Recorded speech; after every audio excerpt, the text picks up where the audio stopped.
प्यारी साथ संगतियों, ये कलयुग का भयानक समय है और इस भयानक समय में मन इंद्रियां बड़े जोरों पे हैं। हर इंसान आज इतना चतुर चालाक, इतना होशियार अपने आप को मानने लगा है कि भगवान को तो वो कुछ समझता ही नहीं। उसे लगता है कि जितनी अकल, जितनी समझदारी मालिक ने मुझे बख्शी है, शायद ही कोई दूसरा ऐसा जन्मा हो। पर यह भ्रम है, गलत फहमी है। उस मालिक ने सबको दिमाग दिया है, उस मालिक ने सबको अकल दी है, पर कोई ज़्यादा इस्तेमाल करता है और कोई कम इस्तेमाल करता है। ये नहीं है सिवाय उन मंदबुद्धियों के जिनको ऊपर कर्मों की मार है। वो मंदबुद्धि ही पैदा हुए, उनको अगर छोड़ दे तो नॉर्मल इंसान का दिमाग बेहद बेहद जबरदस्त है। आज तक साइंस आदमी के दिमाग को सिर्फ 10-15% ही पढ़ पाई है, उससे आगे नहीं बढ़ी। और आज सुपर कंप्यूटर बन गए, मिसाइल बनी है, खात्मे का साजो सामान हाइड्रोजन बम तक बन गए। ये सिर्फ 5 से 10% इस्तेमाल करने से हो गया। अगर इसका ज्यादा इस्तेमाल किया जाए तो क्या से क्या नहीं हो सकता। आज दुनिया जो तबाही के रास्ते की तरफ जा रही है, काश सारे साइंटिस्ट इसलिए लग जाएं कि इंसान को ज्यादा से ज्यादा सुख कैसे मिले, ज्यादा से ज्यादा दिलो दिमाग में शांति कैसे आए, ज्यादा से ज्यादा शांत में रहते हुए आनंद में जीवन कैसे व्यतीत किया जाए। तो भगवान का नाम साइंटिस्टों को भी बहुत रास्ता दिखा सकता है। लेकिन जैसा शुरू से चलता आया है, इंसान के खात्मे के लिए साजो सामान पे रिसर्च ज्यादा होती है। इंसान के अंदर भूखमरी ना आए, इसको रोकने के लिए रिसर्च बहुत कम होती है। अगर ये रिसर्च कर दी जाए तो हम कहते हैं कोई दुखी रहे ही ना बाहरी तौर पे, और साथ में ईश्वर का नाम ले तो अंदरूनी तौर पे भी सुखी हो सकता है। होड़ मची हुई है इंसानों में एक दूसरे को नीचा दिखाने की। होड़ मची हुई है देशों में एक दूसरे से ज्यादा टेक्नोलॉजी लाके डराने की। होड़ बहुत कम नजर आती है इंसानियत सृष्टि के भले कमाने की, बहुत कम। काश साइंटिस्ट तबाही का मार्ग त्याग की उसी यूरेनियम से, उसी तबाही की चीजों से भलाई की चीजें बना दें, तो हमें लगता है ये गाड़ियों के लिए पेट्रोल डीजल की जरूरत ही ना रहे, ये गैस सिलेंडर, ये साजो सामान की जरूरत ही ना पड़े। क्योंकि उन तत्व से बहुत एनर्जी पैदा की जा सकती है। सूरज एक ऐसा तत्व है, या दूसरे शब्दों में ऐसी शक्ति है जिससे हम इतनी एनर्जी हासिल कर सकते हैं, इतनी एनर्जी हासिल कर सकते हैं, कोई बैटरी की जरूरत नहीं, कोई डीजल पेट्रोल की जरूरत ना पड़े, कोई गैस सिलेंडर की जरूरत ना पड़े। अगर इस पे पीछे लग जाएं और इसको हम पकड़ लें साइंटिस्ट लोग, तो पूरे घरों में चूल्हे फ्री में चलेंगे। साइकिल, गाड़ियां, मोटरसाइकिल वगैरह सब फ्री में चलेंगे, क्योंकि साइकिल पे भी इंजन लग जाएगा जब सूर्य से ही चार्ज होना है। पर कोई उधर दिमाग लगाता ही नहीं, एक हद तक दिमाग लगाते हैं, छोड़ देते हैं।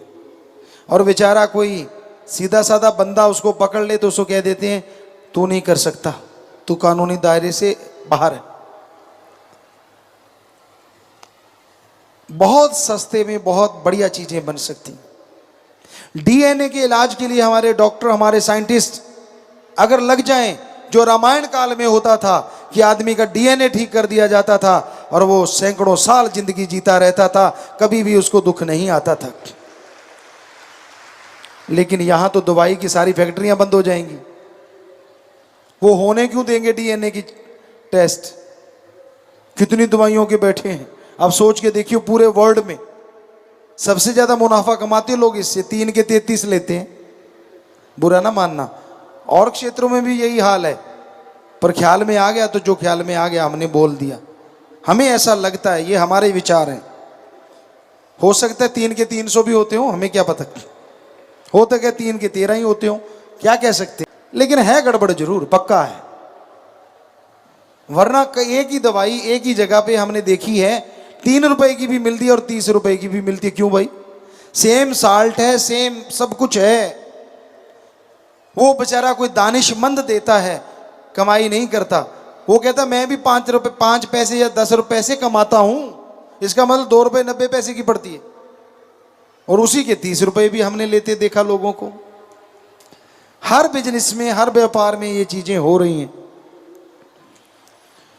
तो काश हमारे साइंटिस्ट, काश हमारे डॉक्टर इस बारे में कदम उठाएं कि हां, इंसानियत के भले के लिए हम डीएनए तक जाएंगे।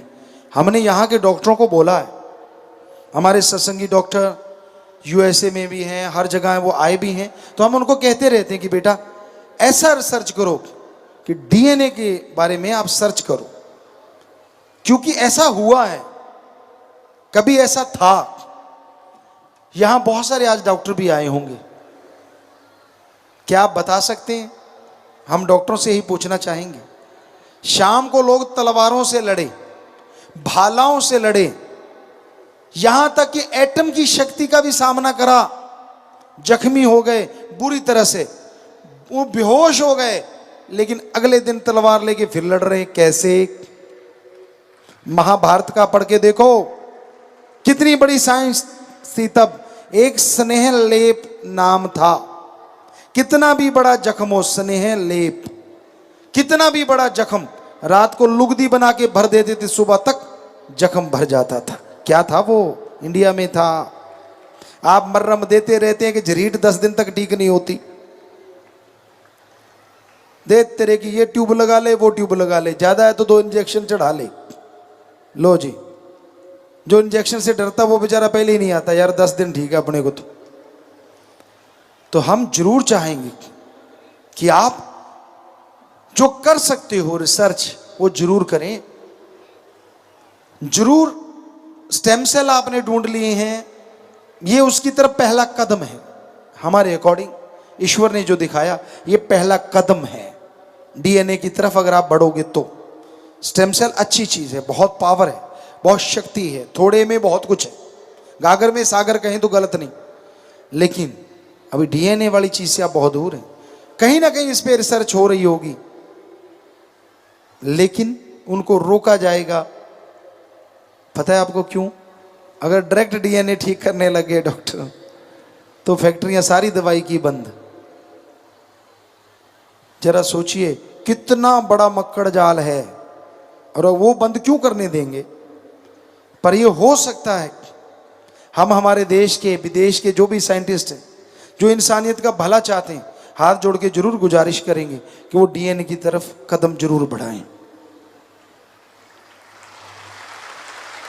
अरे गरीब से गरीब, अमीर से अमीर, हर इंसान सुखी हो जाएगा। ईश्वर ने समय लिख दिया, वो तो भोगना है, लेकिन क्यों ना तंदुरुस्ती से भोगा जाए। ये पॉसिबल है। डीएनए से ही आदमी का वजन कम हो, ज्यादा हो, कुछ भी किया जा सकता है, कुछ भी। तो ये राम नाम में ही है सब कुछ। कोई समय ऐसा था जब राम नाम का जाप करने वालों ने ये चीजें ढूंढ ली थी। मर्त प्राय लोगों को 1 सेकंड में जड़ी बूटी सूंघा के जिंदा कर ले देते थे और मरने नहीं देते थे। आप क्या सोचते हैं? आईसीयू में जाते हैं, वहाँ कितनी नड़ियाँ लगी होती, नलकियाँ लगी होती हैं। क्या आपको बताएं, उदाहरण दें, लक्ष्मण जी मूर्छित हो गए थे, कोमा में चले गए थे, और ये हो गया था कि वो मर्त पर आए हैं, लेकिन कहते उस वैद्य ने टाइम दे दिया, इतनी देर मैं इसकी बॉडी से प्राण नहीं निकलने दूंगा। उसने नहीं निकलने दिए। ये जड़ी बूटी ला दो, मैं पल में होश में ला दूंगा। वो जड़ी बूटी हनुमान जी लेके आए और पल में होश में लक्ष्मण जी ऐसे बैठ गए विदाउट एनी वीकनेस कि जैसे कुछ हुआ ही नहीं। क्या आज हम नहीं कर सकते वो चीजें? आप कहो जी रामायण तो होती नहीं थी, महाभारत होती नहीं थी, कल को आप कहोगे चंद्रमा नहीं होता था, सूरज नहीं होता था, आपका क्या कहना? क्यों? आप कहोगे कल पैदा हुआ है, जब आप जन्मे तभी चंद्रमा जन्मा, उससे पहले तो नहीं जन्मा आपके लिए। तो ये फजूल की बातें हैं। हम गारंटी देते हैं महाभारत भी हुआ और रामायण काल भी था, हम गारंटी देते हैं इस बात की। आप उसमें बहुत सारी चीजें जान सकते हो अगर गूढ़ अध्ययन करो, बहुत बहुत कुछ। पर यह संभव तभी होगा ना जब आपकी रिसर्च उसकी तरफ जाएगी, जब आप उस तरफ बढ़ेंगे। जब तक आप उस तरफ बढ़ते नहीं, आपको मंजिल नहीं मिलती। तो बहुत जरूरी है इस कलयुग में, इस भयानक समय में, इंसानियत के लिए, सृष्टि के भले के लिए कुछ ना कुछ किया जाए। और वो किया जा सकता है। पशु नहीं करेंगे, पक्षी नहीं कर सकता, पेड़ पौधे नहीं, लेकिन इन्हीं से मनुष्य करवा सकता है। इंसान एकमात्र ऐसा है जिसके अंदर दिमाग बेहिसाब है। हाथी के सूंड से कम ताकत है इंसान में, पर उसके सिर पे बैठ के यहां मर्जी लेके चला जाता है। शेर दहाड़ मार दे, आदमी का दिमाग फट जाए, पास से मार दे, कान के पर्दे फट जाएं, लेकिन अपने इशारों पे शेर को नचाता है। और क्या क्या उदाहरण दें आपको, क्या नहीं करता इंसान का दिमाग। और वो भी 10 से 15% की रेंज में, और कहीं 50% तक चले जाओ तो पता नहीं क्या से क्या हो जाए। तो कहने का मतलब, आप मंदबुद्धि नहीं है ये सोचा करो। अपने आप को नेगेटिविटी का शिकार मत बनाया करो कि मुझे कुछ नहीं आता, मैं तो फेल ही होऊंगा, मेरे में तो कुछ भी नहीं है। क्यों नहीं है भाई? ये ऊपर का खाना मालिक ने भर रखा है, इस्तेमाल करो ना करो वो आपकी मर्जी है, पर सामान सबका एक क्लास है इस खाने में। तो अब इस्तेमाल कैसे करते हो वो आपके ऊपर निर्भर है ना। तो आज के दौर में बहुत जरूरी है कोई परहित परमार्थ सोचे। इस दिमाग से अच्छी सोच लाया करो। संत पीर फकीर कभी किसी का बुरा नहीं सोचते। संत पीर फकीर कभी किसी का बुरा नहीं करते। जब आदमी के अंदर खोट होता है, आदमी के अंदर दोष होता है, पंजाबी में एक कहावत है, आपदा पाड़ा आपनों ही मार जाता है। मतलब जब खुद में कोई कमी होती है ना, उससे बचने के लिए जब वो संतों में कमी निकालने लगता है, क्यों किंतु परंतु जब शुरू हो जाती है, तो वो अपने कर्मों की वजह से दुखी, बेइंतहा दुखी होना शुरू हो जाता है। अपने आप को बचाने के लिए हथकंडे अपनाता है, दूसरों का इस्तेमाल करता है। पर क्या आप जानते हैं कोई ऐसा भी है जो आपके दिमाग की बात आने से पहले पढ़ लेता है, जो बोलने से पहले जानता है आप क्या बोलोगे, और जो वीडियो बना रहा है आपकी लाइव कि हाँ ये बंदा ये कर रहा है, जो करता है सो भरता है। जितने मर्जी गप मारते रहो फकीर के सामने, जो मर्जी कहते रहो, फकीर देखो हाँ बेटा, अच्छा बेटा, अच्छा बेटा। फकीर ने क्या लेना भाई? पर आपको लगता है मैंने बुद्धू बना दिया। भूल जाते हो आपने अपने आप को बुद्धू बना लिया, क्योंकि वो राम है, वो अल्लाह है, वो वाहिगुरु है, वो गॉड है, वो ईश्वर है जो सबके अंदर बैठा हर पल हर क्षण का हिसाब रखता है। वो जानता है तू बंद कमरे में क्या करता है, वो जानता है दूसरे के कंधे पे रख के तू कैसे चलाता है।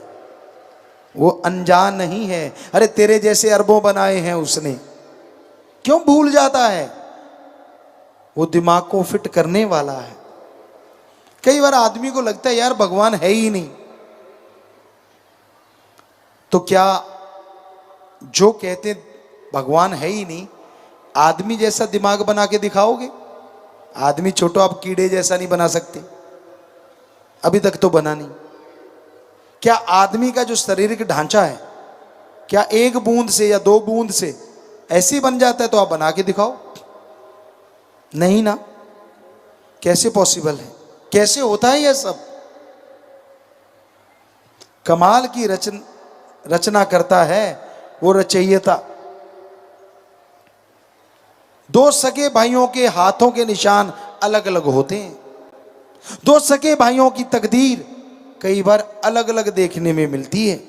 एक ही मां, एक ही बाप, एक ही रगों में बहने वाला खून, पर दोनों की तकदीर अलग क्यों?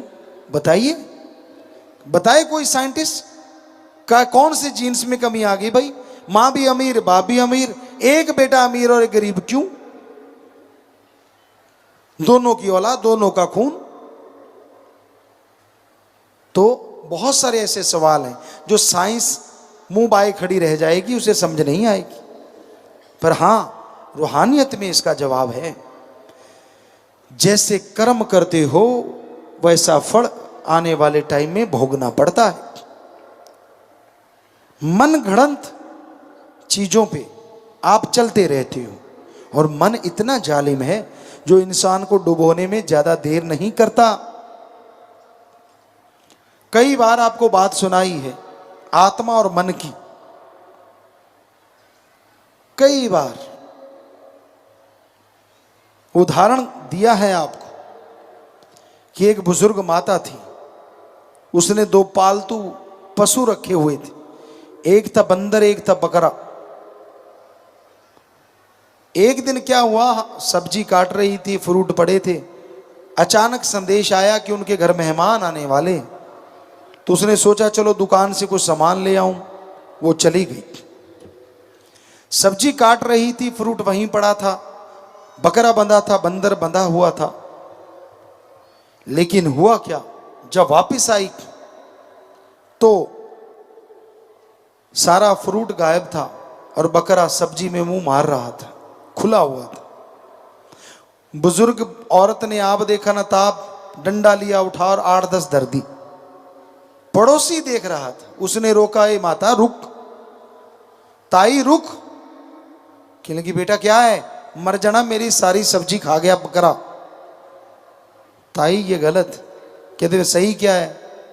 कहता मैं देख रहा था, ये तेरा जो बंदर है ना, इसने गल से रस्सा निकाला, सारी फ्रूट चट कर गया, आधी सब्जी चट कर गया, और बाद में बकरे का रस्सा खोल दिया, खुद के गले में डाल के आराम से बैठा है। काम उसका है, पड़ बकरे की रही है।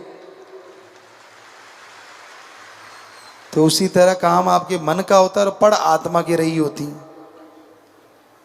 नेगेटिविटी जिनके अंदर होती है ना, किसी पे उनको यकीन आता ही नहीं, और ऐसे लोग कभी किसी के यकीन के पात्र बन ही नहीं सकते। कितने ही अपने आप को चेंज कर लें, कुछ भी कर लें, बिन पैंदे की लोटे की तरह होते। ना वो राम में यकीन, ना भगवान में यकीन, ना पीर फकीर में यकीन। वो बात सुनाया करते हैं, जमुना गया तो जमुना दास और गंगा गया तो गंगा राम। मतलब जिसने लाया गली ओदे वर तुर चली। अजीबो गरीब बातें हम देखते रहते, चुप रहते हैं, मुस्कुराते रहते हैं, मालिक से दुआ करते रहते हैं सबको सद्बुद्धि बख्शे। लोगों को अपना सिक्का चलाना होता है। जब लगा कि सिक्का नहीं चला तो गड़बड़, और चल गया तो खोटा भी अच्छा। तो राम का नाम इस कलयुग में अति जरूरी है। ओम हरि अल्लाह वाहिगुरु के नाम के बिना आपको सद्बुद्धि नहीं आएगी। आप दूसरों के भले की तो छोड़ो, अपना भी भला नहीं कर पाओगे। राम नाम का सुमरन करना पड़ेगा, भक्ति करनी पड़ेगी। 15 मिनट करो, आधा घंटा करो, वो आपकी मर्जी, पर करो। उससे आपको सही रास्ता मिलेगा, उसी से आप परम पिता परमात्मा की खुशियां हासिल कर पाएंगे। और राम का नाम लेना कितना आसान है, आपको लगता है कि नहीं, पर है आसान। साईं मस्ताना जी, शास्त्रनाम जी दाता ने सिर्फ 3 ही शब्द बना दिए, और अगर एक ग्रंथ दिया होता तो क्या करते आप? अब 3 शब्द भी आप जाप नहीं करना चाहते। कई लोग बड़ा अजीबोगरीब जवाब देते हैं, गुरुजी टाइम नहीं लगता। कमाल है यार, पोटी नहीं जाता क्या? जाता है। आजकल के बच्चे तो आधा घंटा फोन पे मत्था मार के निकाल के आते हैं। उसकी जगह फोन ना ले, राम का नाम जपता रहे, उधर भी काम और उधर भी काम, क्या पता कब मिल जाए राम। पर ना जी, बता कौन सा तेरा काम छुड़वाया? गाड़ी चला रहा है, चलाता जा, हाथों से गाड़ी चला, पैरों से क्लच ब्रेक रेस दबा, और जीवा को अल्लाह वाहिगुरु यार के साथ लगा। बता क्या काम छुड़वाया तेरा? तेरी गाड़ी भी जा रही है और उधर वाली गाड़ी भी जा रही है, क्या पता कौन सी गाड़ी कहां पहुंच जाए। ये फजूल के बहाने ना मारा करो। ऐसे बहाने तो पहली कक्षा में पढ़ने वाले बच्चे भी नहीं मारते, फर्स्ट क्लास वाले, जैसे आप मारते हो। टाइम नहीं मिलता, कमाल है। रोटी खाते हो सही टाइम पे, ब्रेकफास्ट करते हो सही टाइम पे, लंच डिनर सही टाइम पे, राम के नाम के टाइम नहीं है। गप मारने हो सारी सारी रात प्रोग्राम चलता है, और सतगुरु के पास बैठना हो तो नींद आने लगती है। सत्संग सुननी हो तो नींद जारी, मुंह फाड़ फाड़ के आवासियां लेता है, चाहे अंदर बैठ के दांत गिन लो। मतलब अजीबोगरीब स्थिति है। गप मार रहे हो, फिर जोश देखो, अच्छा सामने वाला पूछता है मतलब फिर क्यों हुआ, वो चुगली निंदा 2-4 और धर देता है, ये हुआ वो हुआ। मतलब इतने चटकारे ले लेके करते, इतना तो अब किसी कंपनी की मशहूरी ना हो जाए, उस गोली में नहीं होता, चूर्ण वाली में। अब समझी गए। तो राम नाम के टाइम पता नहीं आपको क्या हो जाता है, तब क्यों नहीं जाप करते भाई? कपड़े प्रेस करना आप नहीं भूलते। हम कहते हैं, ऐसा नहीं कहते कि मत प्रेस क्यों करते हो, करो। बाल संवारने में शीशा बेचारा आगे से तौबा नहीं करता, वरना आप लगे ही रहते हो, उठा के कभी इधर मारे कभी इधर मारे, कभी इधर मारे कभी इधर मारे। पगड़ी बांधने में, टूटी शूटी लगाने में पता नहीं कितना टाइम। शीशा अगर आम हो तो भाग जाए, लेकिन बेचारा वो तो निर्जीव है। हम नहीं कहते कि मत लगाओ, जितनी मर्जी टूटियां लगाओ। हमारा कहने का मतलब अगर उसके लिए टाइम है तो 10 मिनट अल्लाह वाहिगुरु राम के लिए टाइम क्यों नहीं है आपके पास? कोई जमीन उपजाऊ है या नहीं, जब बीज डलता है तो पता चलता है। और बीज तभी डलेगा जब उस भूमि को संवारा जाता है। पहले हल चलाते हैं, घास फूस साफ करते हैं, फिर पानी देते हैं, खाद डालते हैं, बीज डालते हैं, तो फसल होती है ना। कोई दुकानदार दुकान खोलता है, रंग रोगन करता है, मशहूरी करता है, सामान लाता है, दुकान भरता है, फिर खोलता है, फिर चलती है ना। बच्चे पढ़ाई करते हैं, फर्स्ट क्लास से लेकर डिग्री डिप्लोमे तक कितने साल लगाते हैं, तो मास्टरेट बनते हैं ना, तो वो डिग्रियां हाथ में आती हैं, तो डॉक्टरेट की डिग्री हासिल होती है। और इधर आप कहते नहीं, हमें कोई भगवान दिखा दे, परमात्मा दिखा दे, हम मान जाएंगे। वाह भाई वाह, आप तो वो मूर्खों वाली बात करते हो कि कोई जाए और कहे बीज दे दे भाई, वो कहेगा ये ले 1 किलो, इसको डालना, तेरे 10 मन दाने निकल आएंगे। और आप कहो ना भाई, पहले 10 मन निकाल के दिखा दे किलो में से। हंसी आती है ना? तो फकीरों को क्यों ना हंसी आए जब लोग ऐसी बातें करते हैं। हमें तो भगवान दिखा दो, पकौड़ा है जो जेब से निकाल के तेरे हाथ पे रख दें। अरे छोटी सी डॉक्टरेट की डिग्री भगवान के मुकाबले, उसके लिए आप 20-24 साल लगा सकते हो, और परमात्मा के लिए एक पल नहीं लगाया, आपको दे दो जी, क्यों भाई? चट्टी पड़ी है भगवान को जो तेरे को दे दें? चट्टी तो तेरे को पड़ी हुई है जो 84 लाख जोनी भोग के आया है, जो दर दर ठोकर खा के अब तुझे इंसान का शरीर मिला है। तुझे चाहिए कि तू मालिक को मिले। मालिक को कोई किसी से नहीं मतलब, लेकिन है वो बहुत दयालु है, इसलिए अपने संत पीर फकीर समय समय पे भेजता रहता है ताकि उससे बिछड़े हुई उसकी औलाद उससे जाके वापस मिल जाए। पर अगर आप संतों से ही आगे निकल जाओ, पढ़ के कट जाओ, तो संत क्या करें? फिर भोगो अपने कर्म। संत एक हद तक दखल दे सकते हैं, उसके बाद चुप हो जाते हैं, क्योंकि संतों की भी एक सीमा है। वो समझाते रहते हैं, सत्संग में बताते रहते हैं, जो सुन ले अमल कर ले बेड़ा पार, ना सुने तो भाई कर्मों का पड़ता भार। संत बार बार कुछ ना कुछ बताते हैं, कुछ ना कुछ देते हैं। आप जितनी बार सत्संग में आते हो, चाहे 15 मिनट, चाहे आधा घंटा, चाहे घंटा सुनते हो नहीं सकता वो घंटा आपकी पूरी लाइफ को ना बदल दे अगर सुन के अमल कर लो तो। पर इधर से सुना और इधर से पार। कई बार ऐसा भी होता है, संत वचन करते हैं, वचनों को पता नहीं क्या से क्या बना के, उसकी गेंद बना के आप जाके घर में खेलते रहते। तेरे को का, मेरे को का, उसको का, उसको का। अरे यहां जितने बैठे हो सबको ही कहा, क्या हमने घूंघट निकाल रखा है कि इधर वालों को नहीं सुना रहे उधर वालों को सुना रहे हैं? हम तो शरेआम बोले जा रहे हैं। ये तो इसमें क्या किंतु का क्या मतलब? अगर आपके जख्म है तो स्पिरिट लगेगा ही लगेगा, और जख्म नहीं है तो एंटीबायोटिक का काम तो करेगा ही करेगा। सीधी सी बात। कमी अगर आप में है तो घण जैसी चोट लगेगी लगेगी, और कमी आप में नहीं है तो आप और संवर जाएंगे, लोहे से सोना बन जाएंगे। संत किसी दूसरे को थोड़ी ना सुनाते हैं। सत्संग में जो आएगा, बैठेगा, सुनेगा, जिसकी जैसी भावना, जैसी सोच हमारे पास आ रही है, अल्लाह राम हमें बता रहे हैं, हम बोले जा रहे हैं। माइक की क्या औकात अकेला बोल दे? इसमें जैसी फूंक फूंकेंगे वैसी आवाज आप तक पहुंचेगी। हम तो माइक हैं भाई, फकीर हैं, आपके सेवादार, चौकीदार हैं। जैसी वो फूंक मार रहा है आप तक आ रही है।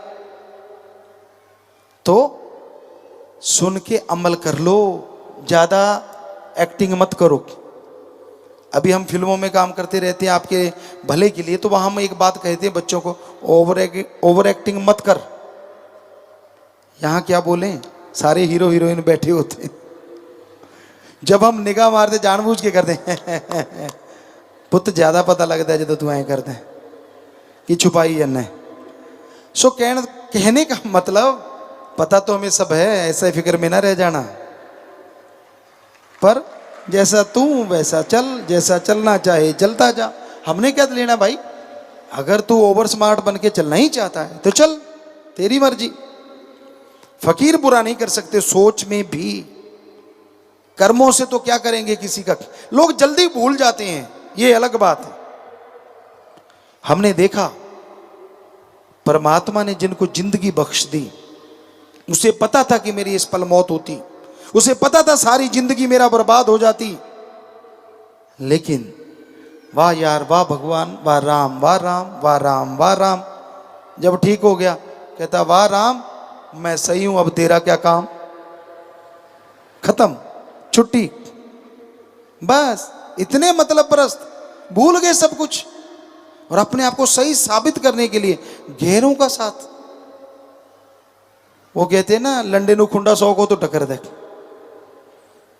कहावत है एक पंजाबी की, क्योंकि मां भाषा जैसी होती है ना, वो बातें ज्यादा याद रहती हैं।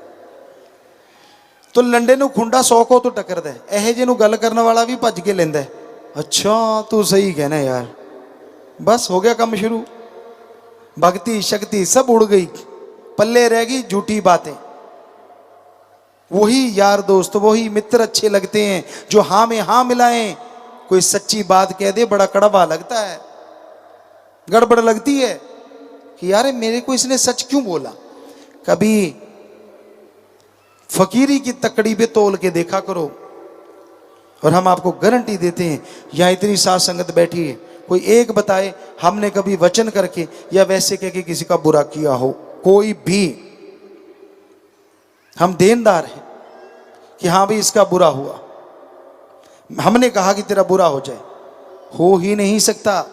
हाँ, गुस्से में जरूर बोले होंगे किसी न किसी को, और वो राम अल्लाह वाहिगुरु जानता है उस गुस्से में क्या पता आपका पहाड़ कब राई बन गया, ये राम जाने।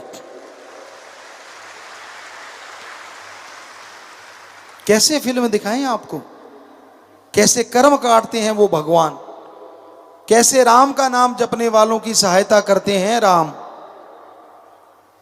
देखना चाहते हो तो घंटा सुबह शाम सिमरण करो, सच का सच और झूठ का झूठ सामने होगा, दूध का दूध पानी का पानी। पर यह संभव तभी है ना जब सुमरण करो। आप तो ऐसे बंदों के साथ बातें करते हो जो ना सुमरण करते हैं, ना भक्ति करते हैं, ना सेवा। वो कहते हैं ना, एक कहावत है, आप डुबेंदे बामणा जजमान भी डूबे। ऐसे लोगों से बात करोगे तो भक्ति कहां से खिलेगी। वो तो कहेंगे हाँ यार, तू यार छोड़ यार, क्या मिला तुझे, क्या हासिल हो गया तुझे। फकीर जो जिस काबिल होता है उसको वही चीज बख्शते हैं। फकीर कभी भी गलत नहीं हो सकता। उनको गलत कहने वाले के कर्म बुरे आ जाते हैं, शायद इसलिए वो बोलते रहते हैं। हम नहीं चाहते भगवान किसी का बुरा करे, सबका भला करे, सबका फायदा हो। ऐसा कहने वाले भी मालिक की दरगाह में बख्शे जाएं, यही मालिक से दुआ कर सकते हैं, बाकी उसकी मर्जी। फकीर गलत करता है। कईयों ने मस्ताना जी के टाइम बोला, फिर परमपिता शास्त्राम जी महाराज है उसके टाइम बोला, आजकल भी लोग बोलते रहते हैं। ये तो चलती रहती है निंदा चुगली। लेकिन सोचा करो, फकीर गलत क्यों करेगा भाई? क्या उसने पहले गलत किया? पहले तो नहीं, अब करता है। आपको क्या पता क्यों करता है, आप जान ही जाने।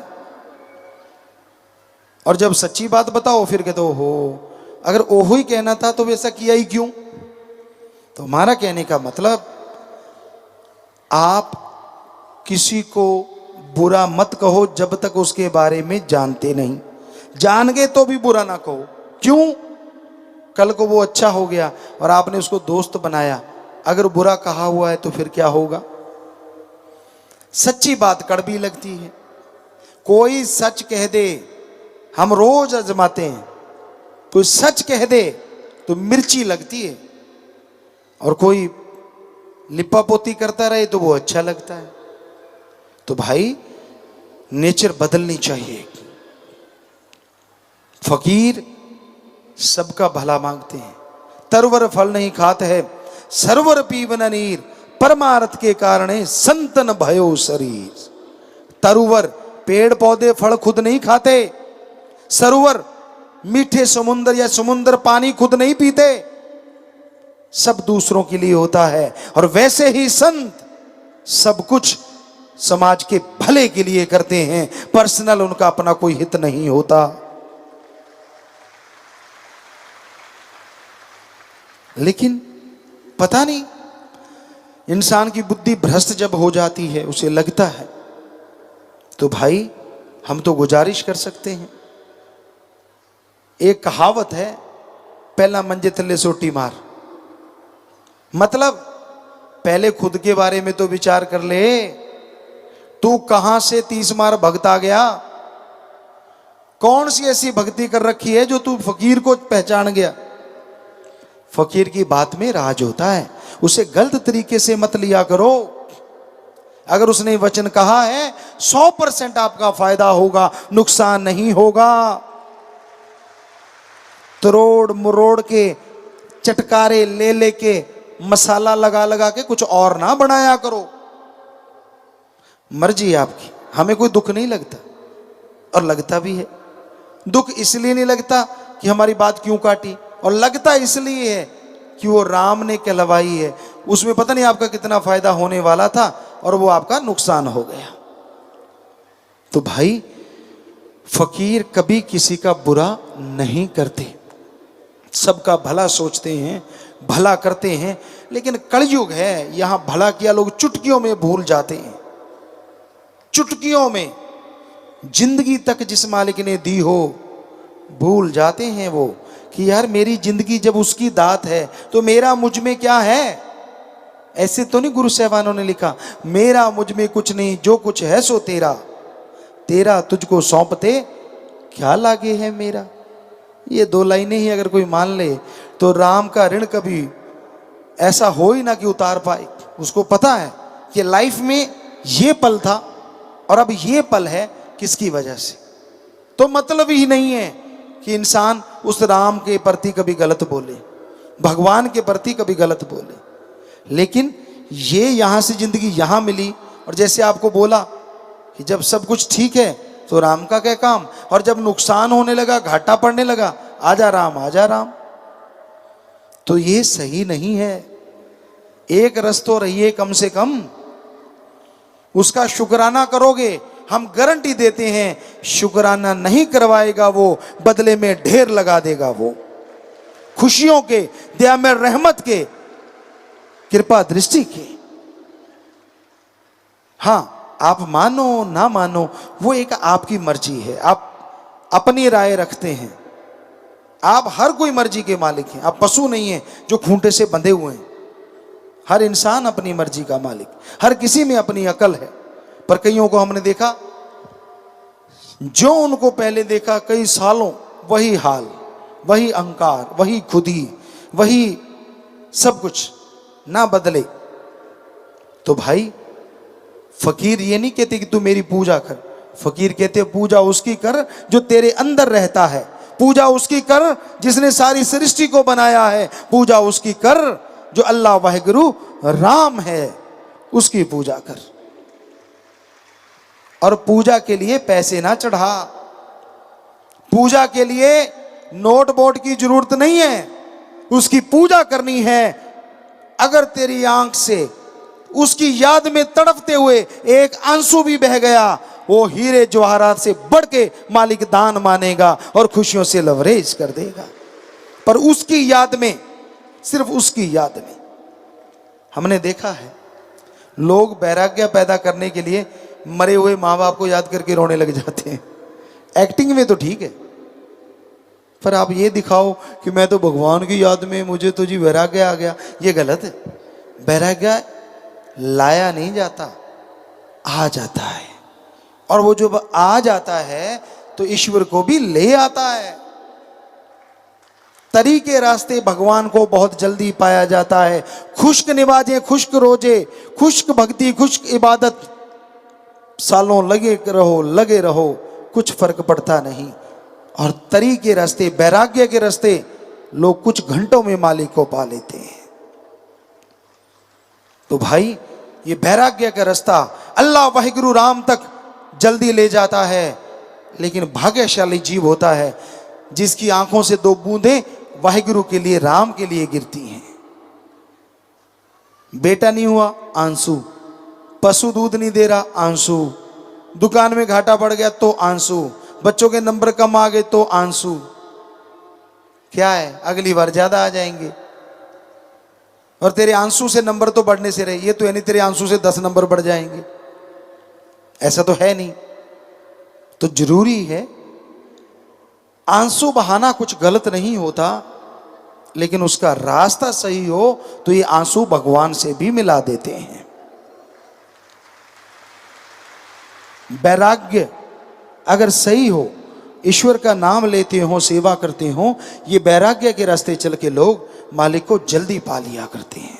इंसान सोचता है क्या वो भगवान कहीं नजर भी आता है या सिर्फ बातें ही बातें हैं। क्योंकि लोग कहते हैं जब तक न देखूं अपनी नैनी तब तक न मानो किसी की कहनी। कि जब तक मैं खुद महसूस नहीं कर लेता किसी के भी कहने से, मैं नहीं मानूंगा कि अल्लाह वाहिगुरु ओम हरि गॉड है। उसे पाने के लिए, उसे देखने के लिए आपको समय तो देना होगा। अगर आप ये कहें किसी डिग्री डिप्लोमे को नहीं मानता, डिग्रियां डिप्लोमे सब होते ही नहीं, ये तो फजूल की बातें हैं। तो साबित करने के लिए लोग आपको क्या कहेंगे? पहले पढ़ो, 1 बाय 1 जैसे जैसे आप स्टेप चढ़ते जाओगे, क्लासेस पास करते जाओगे, डिग्री डिप्लोमा भी कर पाओगे। तो उसी तरह संत पीर फकीर कहते हैं, अगर अपने आंखों से देखना चाहते हो कि अल्लाह वाहिगुरु राम है, तो ना पैसा दो, ना धर्म छोड़ो, ना चढ़ावा देने की जरूरत, ना कपड़ों का रंग बदलना है, बस अपनी भावना को बदलना है, अपने विचारों को बदलना है, अंतःकरण का शुद्धिकरण करना है। जब आपके विचार शुद्ध होंगे, अंतःकरण शुद्ध होगा, तो आप मालिक की कृपा दृष्टि को ही नहीं पाएंगे, उसके दर्श दीदार भी कर पाएंगे। कर्म जोगी और ज्ञान जोगी हर इंसान को बनना पड़ता है अगर वो जीवन में खुशियां और सफलता चाहता है। जब तक कर्म जोगी नहीं, ज्ञान कहां से आएगा? क्योंकि कर्म से ही ज्ञान और ज्ञान से ही कर्म, दोनों एक दूसरे से बंधे हैं। जो ज्ञान जोगी होते हैं और कर्म जोगी हो जाएं, वो दुनिया में और मालिक की निगाह में हमेशा खुशियां हासिल करते हैं, तरक्की हासिल करते हैं। आपको ये ज्ञान है कि आप तैर के समुंदर पार कर सकते हैं, पर आप तैरना ना चाहें तो क्या समुंदर पार हो जाएगा? आपको ये ज्ञान है कि घी, दूध, बादाम, काजू सब में पावर होती है, अगर खाएं ना तो क्या पावर मिल जाएगी? तो किसी चीज का नॉलेज, ज्ञान होना काफी नहीं है, उस ज्ञान के अनुसार कर्म करना भी जरूरी है। जब तक उस ज्ञान के अनुसार कर्म नहीं करोगे, सफलता नहीं मिलेगी। और सभी धर्मों में दो ही बातें प्रधान है, कर्म जोगी बनो और ज्ञान जोगी बनो। संत खुद ऐसा बने। हमारे हिंदू धर्म की बात करें तो जो भगवान कहलाए, अवतार आए, श्री राम जी, श्री कृष्ण जी, सिर्फ भगवान ही नहीं थे, वो राजा महाराजा भी थे। और बचपन में उन्होंने गुरुकुल में रहते हुए सारे गुरुकुल के पशु चुराए, जितने भी पशु थे उनको चराया, खाना खिलाया, चार के लाते और हरा चारा डालते, उनका दूध निकालना, खेती बाड़ी करना, गुरु और गुरु माँ के लिए भोजन बनाना, उनके पांव दबाना, उनके सोने के बाद सोना और जागने से पहले जाग जाना, ये श्री राम श्री कृष्ण जी ने करके दिखाया। इसलिए उन्होंने लिखा, हे हिंदू धर्म के लोगों, कर्म जोगी बनो और ज्ञान जोगी बनो। सिख धर्म के 10 गुरु साहिबान, उन्होंने भी करके खाया। हमने बहुत से गुरु साहिबानों का जीवन पढ़ा, उन्होंने मेहनत की, कार सेवा की, तो उन्हें गुरगद्दी मिली। इसलिए उन्होंने लिखा, 10 नवादि कृत करो और परमात्मा का नाम जपो। यही बात इस्लाम धर्म के पैगंबर मोहम्मद साहब, उस जमाने में लोग पशु चराते थे, पशुधन बड़ा माना जाता था, तो उन्होंने भी ये कर्म किया। इसलिए उन्होंने लिखा, हक हलाल की रोजी रोटी खाओ और अल्लाह की इबादत करो। ईसा मसीह के समय में भी यही बात थी, उन्होंने भी सारी उम्र करके खाया। इसलिए उन्होंने लिखा, हार्ड वर्क करो और गॉड्स प्रेयर करो। धर्मों ने नहीं सिखाया कि ठगी, बेईमानी, भ्रष्टाचार से कमाओ। धर्मों ने नहीं सिखाया कि एक दूसरे का हक मार के खाओ। धर्मों ने नहीं सिखाया कि किसी के मुंह का निवाला छीन के अपने मुंह में डालो। अगर ऐसा करोगे तो ये जहर है, धीमा जहर, आने वाली पीढ़ियों तक को नहीं छोड़ेगा। धर्मों ने ये सिखाया। पर करा क्या जाए, धर्मों का ज्ञान तो बहुत लोगों को है। हमने बड़े बड़े ज्ञानियों को देखा है, ज्ञानवान विद्वानों को देखा है, धर्म के नाम पे बड़ी बड़ी बातें सुनाएंगे, बड़े बड़े किस्से सुनाएंगे, बड़े अपने तजुर्बे सुनाएंगे, और जब उनके कर्म देखते हैं तो वो जीरो होते हैं। धर्म वाले कर्म बिल्कुल नहीं कर रहे होते तो पता चल जाता है ये फोका ज्ञान जोगी है, कर्म जोगी नहीं। मालिक इससे करोड़ों किलोमीटर दूर है, क्योंकि मालिक तभी मिलता है जब ज्ञान जोगी और कर्म जोगी बनो।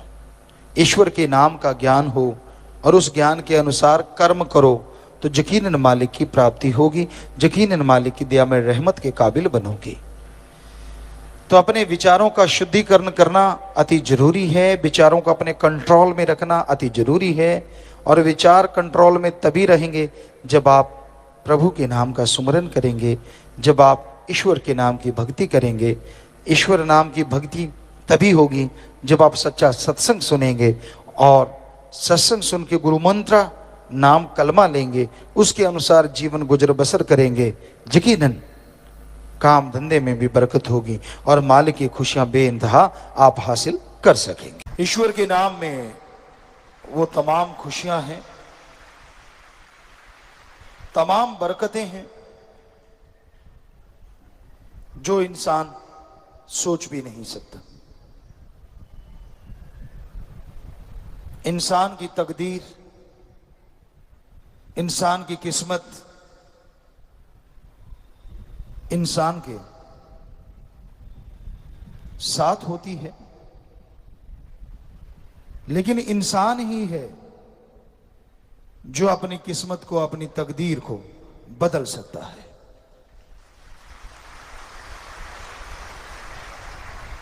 लोग ये कहते हैं जो भाग्य में लिखा है वही मिलता है, लेकिन संत कहते हैं मनुष्य एकमात्र ऐसी जोनी है, ऐसी जून है जिसमें अगर वो चाहे तो भाग्य बदल सकता है।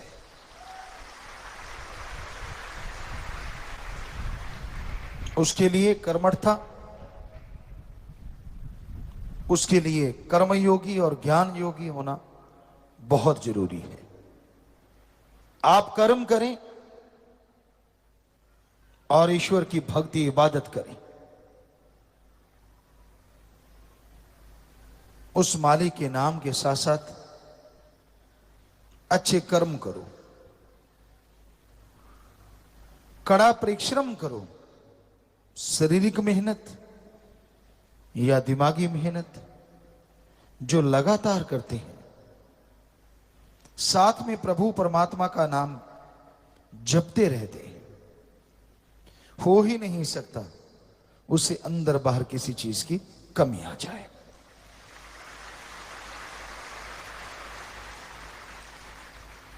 इंसान जब पाखंडवाद में पड़ जाता है, इंसान जब ढोंग दिखावे में पड़ जाता है, तब मालिक से बहुत दूर चला जाता है। उसको दिखावा नहीं, अमलों से पाया जा सकता है। दिखावे की जरूरत नहीं, आप कर्म ऐसे करो, अच्छे कर्म, कड़ा परिश्रम, हक हलाल मेहनत की कमाई और ईश्वर की भक्ति, हमेशा मालिक से प्यार बढ़ाती है। और मालिक के प्यार में क्या मिलता है? क्यों करे कोई उस भगवान अल्लाह राम से प्यार? इंसान है तो इंसानों से प्यार करता है। इंसानी प्यार गलत नहीं, लेकिन उसमें हवस ना हो। इंसानी प्यार एक हद तक साथ देता है। विचार नहीं मिलते तू कौन और मैं कौन, थोड़ा झगड़ा हुआ तो तू कौन और मैं कौन। कि मालिक का प्यार ऐसा क्या है जो किया जाए और क्यों किया जाए। इंसानी जीवन में दुख आते हैं, सुख भी आते हैं, ये तो आप मानोगे। हर दिन एक जैसे नहीं रहते, ये भी आप मानोगे। कभी बीमारियां आती हैं, कभी घर में, कभी परिवार में, कभी कहीं तरह तरह की परेशानियां आ जाती हैं। क्या आप ये नहीं चाहते कि जिंदगी में हमेशा एक रस हो, खुशियां ही खुशियां हो, बीमारी आने से पहले कट जाए। कभी उतार कभी चढ़ाव, कभी उतार कभी चढ़ाव, ये जिंदगी का एक अंग है। पर अगर प्रभु से प्यार किया जाए तो वो ऐसे रंग से भर देता है कि कभी पतझड़ नहीं होता। फिर तो मालिक से प्यार करना चाहिए ना। और हैरानी ये है, आप जिससे भी प्यार करते हो कुछ लेते हो कुछ देते हो। कोई सत्संगी भाई बहन होंगे जो बेगर्ज प्यार करते हैं, अदरवाइज रिश्तों में भी लेना देना लगा रहता है। और हैरानी ये है, प्रभु आपसे कुछ लेता नहीं और देता ही देता है, देता ही देता है। क्यों ना करें उससे प्यार। तकलीफ क्या है जो सारी तकलीफों को मिटा दे, जो पहाड़ जैसी बीमारियों को कंकर में बदल दे, जो हमें गाइड करे कि हम परमानंद में कैसे रह सकते हैं, बेगमपुर के बादशाह कैसे बन सकते हैं। उससे प्यार क्यों ना करें। और उसी के प्यार में लज्जत। दुनिया में रहते आपको जो भी स्वाद अच्छा लगता है, मीठा कड़वा नमकीन, जो भी अच्छा लगता है, अलग अलग टेस्ट होता है। किसी को नमकीन अच्छा लगता है, किसी को मीठा अच्छा लगता है। पर वो मालिक के प्यार ऐसा आनंदमय है, ऐसा खुशी देने वाला है, ऐसा लज्जतदायक है कि अगर आप उससे प्यार करेंगे, चाहे आपका टेस्ट कैसा ही क्यों ना हो, वो उससे अरबों गुना ज्यादा आपको प्यार और वो मजा देगा और वो परमानेंट रहेगा। बार बार खाने पीने की जरूरत नहीं पड़ेगी। तो क्यों ना करें प्रभु से प्यार, क्यों ना करें अल्लाह राम से प्यार। करना चाहिए। कोई लॉस नहीं, इन्वेस्ट कुछ नहीं करना अपने। अदरवाइज कोई बिजनेस ले लो, कोई व्यापार, डॉक्टर के पास जाओ, वैद्य के पास जाओ, दवाई दे देगा लेकिन पैसा तो लेगा ना भाई। लेकिन ये मालिक राम अल्लाह ईश्वर ओम हरि एक ऐसा डॉक्टर है जो बीमारी भी दूर करता है और बदले में लेता नहीं देता भी है कि ले बेटा तेरी बीमारी भी दूर और ये ले बरकतें, ये ले लाभ, जितना मर्जी लेता जा, वो तेरी हिम्मत, तेरा दामन तेरी झोली जैसी होगी उससे कई गुना ज्यादा वो बख्श देगा। बस तूने अपनी झोली को फटने नहीं देना। कहने का मतलब वचनों पे पहरा दीजिए, वचनों पे अमल कीजिए। वचनों पे अगर अमल करोगे, वचनों पे अगर पहरा दोगे, तभी मालिक की तमाम खुशियां आपको मिलेंगी, तभी उसकी रहमतों के हकदार आप बन पाएंगे। तो हमेशा उस परमपिता परमात्मा की भक्ति में आनंद है, उसके प्यार में खुशियां हैं। इसलिए तो दीवाने अपना सब कुछ लुटा बैठते हैं दुनिया की निगाह में, पर कोई क्या जाने वो सब लुटा के सब कुछ पा जाया करते हैं। कितने संत पीर पैगंबर हुए इस समाज में, हर कोई उनके लिए सत्कार, प्यार, मोहब्बत जरूर रखता है। दिलों में डेरे हैं उन संतों के, पीर पैगंबरों के। लेकिन कितने गुनाहगार हुए, कितने ठग चोर भयानक हुए, कोई नाम लेना नहीं जानता। सदियां गुजर गई, होते आए हैं बुराई के नुमाइंदे, लेकिन अगर कोई याद भी करता है तो बुराई के प्रतीक के रूप में। और संतों के लिए तो इज्जत से सिर झुक जाता है, जिन्होंने सारी जिंदगी समाज सुधारने के लिए लगाई हो। आप कुछ दिन घर से बाहर रहते हैं तो कैसा हो जाता है, जरा सोचिए। वो सारा टाइम ही आपके लिए तड़पते हैं, आपके लिए मालिक से दुआ, अरदास, प्रार्थना, विनती, दुआ करते हैं कि मालिक तेरी रियायत, तेरी प्रजा को सुखी रख, उसको खुशियां दे, उस पे रहमो करम कर। अब जो सुनेगा तो वो मालिक सुनता है और उनके अंदर बाणी आती है, शब्द आते हैं। आज की भाषा में कहें, कुछ भी भाषण कह लीजिए, सॉन्ग कह लीजिए, कविता कह लीजिए, उनके अंदर उतरती है और वो धड़ाधड़ बोलते चले जाते हैं। उनको तुकबंदी की जरूरत नहीं पड़ती, मालिक अपने आप तुकबंदी करता चला जाता है। तो क्यों नहीं होगी इज्जत उनके लिए? क्यों? क्या गुनाह किया उन्होंने? आदमी गुनाहगार हो सकता है, उनके पवित्र ग्रंथों को पढ़ के देखो, किसी भी धर्म के पवित्र ग्रंथ ले लो, उनमें तो इंसानियत के जज्बे से भरपूर हमें ऊर्जा मिलती है, शक्ति मिलती है। तो इंसान गलत हो सकता है, पहनावा वैसा पहन के गलत कर्म कर सकता है, पर हमारे संत पीर पैगंबर ना गलत थे, ना गलत हैं, और ना उनकी वाणी कभी गलत होगी।